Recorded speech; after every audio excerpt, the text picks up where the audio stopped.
विश्व इतिहास की झलक। दक्षिण भारत का उत्तर भारत पर छा जाना, यह है 30वें पत्र का शीर्षक, जिसे लिखने की तिथि है 10 अप्रैल सन 1932। सुदूर पूर्व में चीन और पश्चिम में रोम की लंबी यात्रा के बाद हम फिर भारत वापस आते हैं।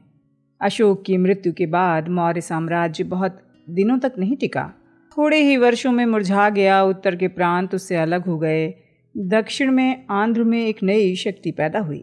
अशोक के वंशज करीब 50 वर्ष तक अपने अस्त होते साम्राज्य पर शासन करते रहे।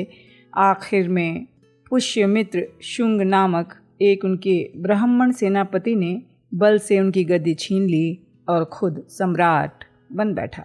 कहते हैं उसके ज़माने में ब्राह्मण धर्म में फिर नई जान पड़ी। किसी हद तक बौद्ध भिक्षुओं पर अत्याचार भी हुए, लेकिन भारत का इतिहास पढ़ने पर तुम देखोगी कि ब्राह्मण धर्म ने बौद्ध धर्म पर जिस ढंग से आक्रमण किया वो बड़ा चतुराई भरा था। उसने बौद्ध धर्म पर ज़्यादा अत्याचार करने की कोई भोंडी कार्यवाही नहीं की। बौद्धों पर कुछ अत्याचार ज़रूर हुआ, लेकिन वो बहुत करके राजनीतिक था, धार्मिक नहीं। बड़े बड़े बौद्ध संघ शक्तिशाली संगठन थे और बहुत से शासक उनकी राजनीतिक शक्ति से डरते थे, इसलिए उन्होंने उसको कमज़ोर करने की कोशिश की। बौद्ध धर्म को उसकी जन्मभूमि से निकाल कर बाहर करने में आखिर ब्राह्मण धर्म कामयाब रहा, क्योंकि उसने कुछ हद तक बौद्ध धर्म को पचा लिया और अपने आप में मिला लिया और उसे अपने घर में जगह देने की कोशिश भी की। इस तरह नए ब्राह्मण धर्म ने न तो सिर्फ पुराने हालातों को ही फिर से लाने की कोशिश की और न जो कुछ बौद्ध धर्म ने किया था उसको बिल्कुल मटिया मेठी किया। ब्राह्मण धर्म के पुराने नेता चतुर थे। बहुत पुराने ज़माने से उनका ये तरीका चला आया था। वो दूसरे धर्मों को अपने में मिला लेते थे, उसे पचा लेते थे। आर्य लोग जब पहल भारत आए तो उन्होंने द्राविड़ों की संस्कृति और रस्म रिवाजों को बहुत हद तक पचा लिया और अपने सारे इतिहास में वो जानबूझकर या बेजाने लगातार इसी नीति का पालन करते रहे। बौद्ध धर्म के साथ उन्होंने यही किया और बुद्ध को अवतार और देवता बना दिया। बहुत से हिंदू देवताओं के साथ उन्हें स्थान दे दिया। इस तरह बुद्ध कायम रहे, उनकी पूजा और उपासना लोग करते रहे, लेकिन उनके विशेष संदेश को चुपचाप हटा दिया गया और ब्राह्मण धर्म या हिंदू धर्म कुछ छोटी मोटी तब्दीलियों के साथ अपने ढर्रे पर चलने लगा। बुद्ध धर्म को हिंदू धर्म का जामा पहनाने की क्रिया बहुत काल तक चलती रही, मगर अभी हमें आगे की बातें करनी हैं, क्योंकि अशोक की मृत्यु के कई सौ वर्ष तक बौद्ध धर्म भारत में कायम रहा। हमें इस बात पर ध्यान देने की ज़रूरत नहीं कि मगध में एक के बाद दूसरे कौन कौन से राजा और राजवंश आए और गए। अशोक के मरने के 200 वर्ष के बाद तो मगध भारत का सर्वोपरि राज्य भी नहीं रहा, लेकिन तब भी वो बौद्ध संस्कृति का बहुत बड़ा केंद्र बना रहा। इसी बीच उत्तर और दक्षिण में महत्वपूर्ण घटनाएं हो रही थीं। उत्तर में मध्य एशिया की कई कौमें जैसे बाख्तरी, शक, तुर्क और कुषाण बराबर हमले कर रहे थे। मेरा ख्याल है मैंने तुम्हें एक बार पहले भी लिखा था कि कैसे मध्य एशिया कई घुमक्कड़ कौमों के पैदा होने और पनपने की भूमि रहा है, और इतिहास में ये लोग बार बार बाहर निकलकर सारे एशिया और यूरोप तक फैलते चले गए। ईसा के पूर्व 200 वर्ष के समय में भारत पर भी कई तरह के हमले हुए, लेकिन तुम्हें ये याद रखना होगा कि ये हमले विजय या लूट मार के लिए नहीं होते थे, बल्कि बसने के लिए भूमि की तलाश में हुआ करते थे। मध्य एशिया के इन कबीलों में बहुत से घुमक्कड़ थे। उनकी संख्या जब बहुत बढ़ जाती तो वो जिस पर बसे होते थे वो उनके गुजारे के लिए नाकाफी हो जाती। उन्हें नई भूमि की तलाश में बाहर निकलना पड़ता। इनके वहां से निकलने का एक ज़्यादा ज़बरदस्त कारण ये था कि उन्हें पीछे से ढकेला जाता था। ये एक बड़ा कबीला या फिरका दूसरों पर हमला करके उन्हें वहां से निकाल बाहर करता और इन निकाले हुओं को दूसरे देशों पर हमला करने के लिए मजबूर होना पड़ता। इस तरह भारत में से जो लोग हमलावर बनकर आए वो अक्सर अपनी ही चारागाहों से भगाए हुए शरणार्थी थे। जब कभी चीनी साम्राज्य में काफ़ी ताकत हो जाती, जैसा कि हान वंश के दिनों में हुआ, तब भी वो इन घुमक्कड़ों को बाहर निकाल देता और नए घर की तलाश के लिए मजबूर करता। तुम्हें ये याद रखना होगा, मध्य एशिया के घुमक्कड़ कबीले भारत को शत्रु देश नहीं समझते थे। उन्हें मलेच्छ ज़रूर कहा गया और सचमुच उस समय के भारत के मुकाबले वो उतने सभ्य नहीं थे, लेकिन उनमें से ज़्यादातर कट्टर बौद्ध थे जो भारत को, जहाँ उनके धर्म का जन्म हुआ था, इज्जत की नज़र से देखते थे।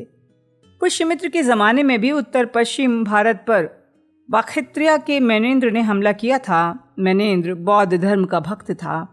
भारत की सीमा के ठीक उस पार बाख्यत्रिया देश है। यह सेलेउक के साम्राज्य का हिस्सा था, लेकिन बाद में स्वाधीन हो गया।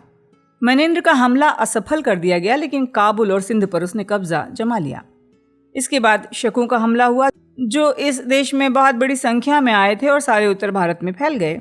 ये तुर्की घुमक्कड़ों का एक बड़ा कबीला था। एक दूसरे बड़े कबीले कुषाण ने उन्हें अपनी चारागाहों से मार भगाया।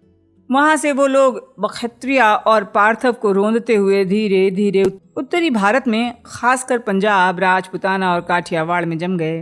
भारत ने उन्हें सभ्य बनाया और उन लोगों ने अपनी घुमक्कड़पन की आदतें छोड़ दी। ये एक दिलचस्प बात है कि भारत के कुछ भागों में इन्हीं बाख्त्री और तुर्की शासकों का भारतीय आर्य समाज पर कुछ खास असर नहीं पड़ा।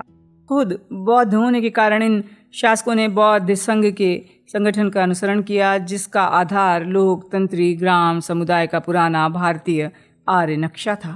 इस तरह इन शासकों के अधीन होते हुए भी भारत केंद्रीय शक्ति के अधीन ग्रामीण गणराज्यों का समूह सा बना रहा। इस जमाने में भी तक्षशिला और मथुरा बौद्ध शिक्षा के केंद्र रहे, जहाँ चीनी और पश्चिमी एशिया के विद्यार्थी आते रहते।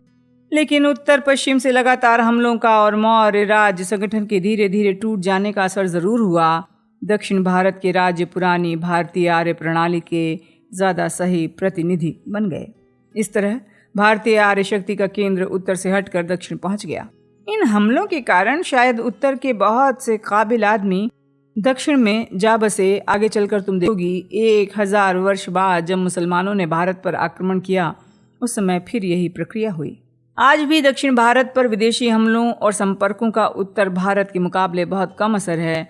उत्तर भारत के ज़्यादातर निवासी एक ऐसी मिली जुली संस्कृति में पले हैं जो हिंदू और मुस्लिम संस्कृतियों का मेल है और जिसमें पश्चिम का भी कुछ पुट है। हमारी भाषा भी, जिसे तुम हिंदी, उर्दू या हिंदुस्तानी चाहे जो कहो, एक मिली जुली भाषा है, जैसा तुमने खुद देखा है। दक्षिण के ज़्यादातर निवासी आज भी कट्टर हिंदू हैं।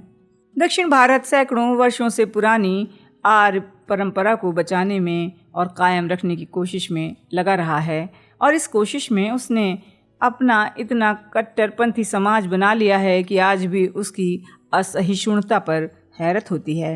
दीवारों का साथ खतरनाक हुआ करता है। कभी कभी वो बाहरी मुसीबत से भले बचा लें और उत्पाती लोगों को अंदर आने से रोक दें, लेकिन वो आदमी को कैदी और गुलाम बना देती हैं और उसे नामधारी निर्मलता और हिफाजत की कीमत आज़ादी को बेचकर चुकानी पड़ती है। और सबसे भयंकर दीवारें वो हैं जो आदमी के दिमाग में पैदा होती हैं और जो हमें किसी बुरी परंपरा को सिर्फ इसलिए नहीं छोड़ने देती कि वो पुरानी है, किसी नए विचार को इसलिए नहीं स्वीकारने देती कि वो नवीन है। लेकिन दक्षिण भारत ने यह सेवा सचमुच की कि 1000 वर्ष से ज़्यादा समय तक भारतीय आर्यों की सिर्फ धार्मिक परंपरा को ही नहीं, बल्कि कला और राजनीति की परंपराओं को भी कायम रखा। अगर तुम्हें पुरानी भारतीय कला के नमूने देखने हों तो दक्षिण भारत जाना होगा। राजनीति के बारे में यूनानी मेगस्थनीज ने लिखा है कि दक्षिण में राजाओं के अधिकारों पर लोक सभाओं का अंकुश रहता था। जब मगध देश का पतन हुआ तो सिर्फ विद्वान लोग ही नहीं, बल्कि कलाकार, शिल्पकार, कारीगर और दस्तकार भी दक्षिण चले गए।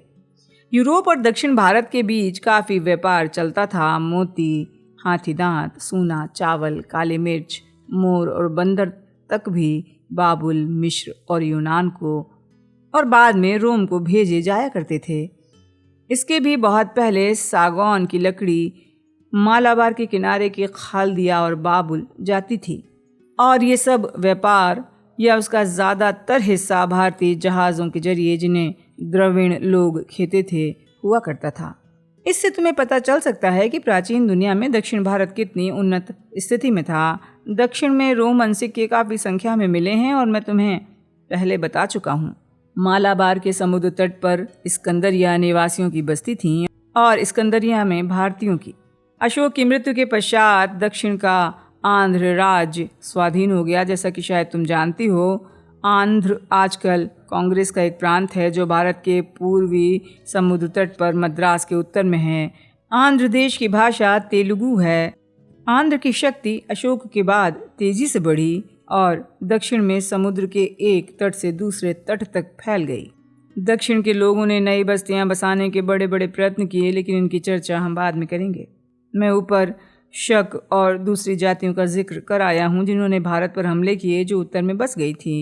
ये लोग भारत के अंग बन गए और उत्तरी भारत में रहने वाले हम लोग उनके भी उतने ही वंशज हैं जितने आर्यों के। खासकर बहादुर और सुडोल राजपूत और काठियावाड़ के तगड़े लोग तो उन्हीं के वंशज हैं।